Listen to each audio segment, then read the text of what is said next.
শ্রুতি, কি করছিস তুই এগুলো? না এক্ষুনি না। না ম্যাডাম, ভদ্র হবে না। ও কাজ করছিস না যাতে তাড়াতাড়ি বাড়ি চলে যেতে পারিস। আসল কাজগুলো তো করছিস না। কখন থেকে তোকে বলে যাচ্ছি জলগুলো ভর, আমি জল খাবো। তুই এখানে এসে ফ্যান পরিষ্কার করছে। যা গিয়ে জল ভর। হ্যাঁ আমি করে দিচ্ছি। নাম। শুধু ও কাজ করবে, তাড়াতাড়ি বাড়ি যাওয়ার শুধু বাহানা। যা হয়ে গেছে, লাইটটা না করতে তোকে এই কাজগুলো করতে বারণ করেছি তো, তুই যা বাকি কাজগুলো কর। সাহেব এগুলো তো আমারই কাজ। আরে তোর কাজ আমি মানছি, কিন্তু এখন করতে হবে না। যা, আমি যখন বারণ করছি কথাটা শোন, বাকি কাজগুলো কর, এগুলো করবি না। যা। ঠিক আছে সাহেব।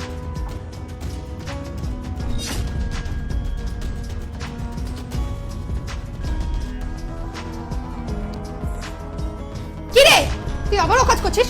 তোকে আমি কতবার বলেছি তুই জামা কাপড়গুলো কাচবি না। যতবার জামা কাপড়গুলো কাচিস সব কটা জামা কাপড় ছিঁড়ে দিস। রাখ ওগুলো। না ম্যাডাম, আমি এবারে ভালো করেই কেচে দেবো। আর তাছাড়া কোনোদিন কি ছিঁড়ে গেছে জামা কাপড় কাচতে গিয়ে? অবভিয়াসলি ছিঁড়ে গেছে। আমি মিথ্যা কথা থোড়ি না বলছি। অনেকবার তুই জামা কাপড় ছিঁড়েছিস। দেখ, এসব অকাজ করিস না। চুপচাপ এগুলো রাখ। যেই কাজ তুই পারিস না ওই কাজগুলো একদম করবি না। গিয়ে চা বানা আমার জন্য। যা, আমার চা খেতে ইচ্ছা করছে। ওগুলো এখানেই রাখ, রেখে যা, সাইড করে রাখ। হ্যাঁ ম্যাডাম। শুধু অকাজ করবি। তাই ভেবে নে, সব পারবি তো? হ্যাঁ স্যার, সব কাজ করবো।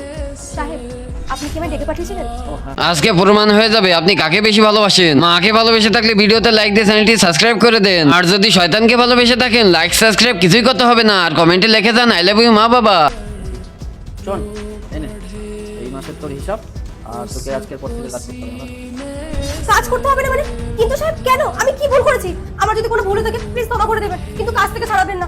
আমার এমনিতেই এই অবস্থা। আর আপনি জানেন আমার হাজবেন্ড আরেকটা বিয়ে করে নিয়েছে, ঘরে আমার মা আছে, আর আমার সন্তান এখনো পৃথিবীর আলোই দেখেনি। আমি খাবো কি করে কাজ না করলে? প্লিজ সাহেব এরকম করবেন না। তুই দেখ, এটা কোনো জোরজবস্তি না, কিন্তু তুই এসব কাজ করতে পারছিস না, তোর করে লাভ নেই, ছেড়ে দে। সাহেব একটু শুনুন না, এরকম করবেন না। আমি দুটো খেতে পারবো না, প্লিজ কাজটা আমার কেড়ে নেবেন না। তোকে কে বললো তোর কাজ কেড়ে নিয়েছে? তুমি নিশ্চয়ই ওকে সবটা বলোনি, সেই কারণে ও এত ভয় পাচ্ছে। তুই ভয় পাস না, তোর কাজটা আমরা নিচ্ছি না। কিন্তু তুই যখন প্রেগনেন্ট আর 2 মাস পর তোর বাচ্চা হবে, এখন তুই এই ভারী ভারী কাজ করতে পারবি না। সেই কারণেই আমরা ওই দাদাকে রেখেছি। ওই দাদা ভারী ভারী কাজগুলো করবে, তুই হালকা পাতলা কাজ করবি। বুঝতে পারলি? আমাদের খারাপ সময় তুই আমাদের এত হেল্প করেছিস, এখন যখন তোর আমাদের দরকার তখন আমরা কি করে তোর সাথ ছেড়ে দিই? আর শোন সুদীপ, আজকের পর থেকে তোকে ওই ভাড়া বাড়িতে আর থাকতে হবে না। এই করে থাকবি, এই ঘরটা তোর জন্য খালি করে দিয়েছি। তুই যতদিন না তোর ডেলিভারি হচ্ছে ততদিন এখানেই থাকবি। হ্যাঁ, বাচ্চা হয়ে যাওয়ার পরে বাচ্চার খাওয়া দাওয়া খরচা, বাচ্চা স্কুলের খরচা সব কিন্তু আমাদের, ঠিক আছে? কিন্তু সাহেব ব্যাস, ও তো কিন্তু বলবি আর কোনো কিন্তু বলতে হবে না। আর একটা কথা শোন, কাজ থেকে ছুটি দিচ্ছি, চা কিন্তু রোজ বানাতে হবে। তোর হাতে চা না খেলে আমাদের মাথা ব্যথা কমবেই না। তো এইটুকু কাজ তুই করিস, বাকি কাজ রামুদা সামলে নেবে, তাই তো?